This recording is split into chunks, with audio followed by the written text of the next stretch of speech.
As you can see here, the Kolb Street house in Madison has been listed as in poor condition, but officials haven't given up on this historic piece just yet. Yes, the DEA is promoting their event this Saturday for Drug Take-Back Day, which basically just encourages you to find those old scattered drugs that maybe you didn't finish from being sick a while back and find a proper place to dispose of them. We are at house 266, and you can see in the door frame just how much damage was done by this robber when he forced his way into the house. Well, Brian, the next time you hop on one of these, expect to have a license plate if this bill passes, but don't expect to get full access to the roads. In less than an hour, Athens Mayor Nancy Denson will bring live music and goodwill together at the Georgia Theater. Coming up, we'll tell you why these bulldozers are at a local Athens church.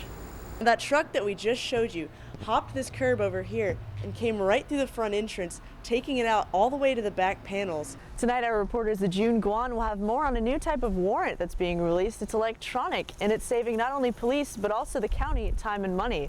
He'll have more on that story tonight at 5.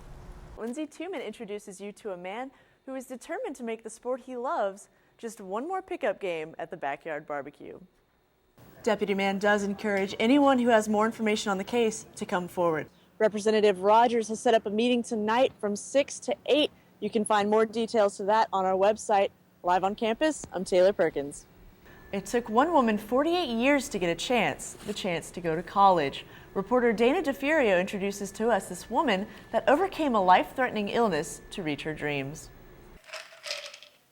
No one likes to be bogged down by illness, but you don't want to take expired meds. If you have a drug that you haven't finished and it's close to expiring, or like you've already taken the majority of it, even if you're supposed to take it all, you've been finished with it for so long that just going back and taking those couple pills is not going to help you, and it's actually kind of dangerous to do that. The DEA's Drug Take-Back Day allows for safe disposal of those old or unwanted prescriptions and medicine. Multiple police stations are involved and offer their locations as part of the event. But if you can't make the event this Saturday, Andrew suggests put it into like an undesirable substance like kitty litter or like coffee grounds or something like that, and put it in a container, and you can just throw it away just in your trash, just like normal.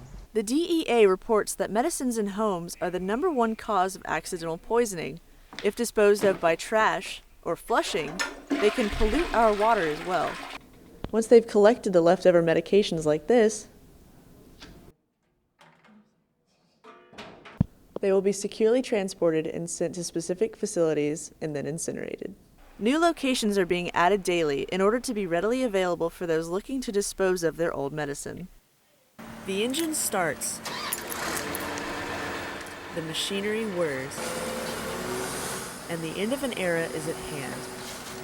But with the destruction of this foundation comes the beginning of a new hope for members of the Oconee Street United Methodist Church.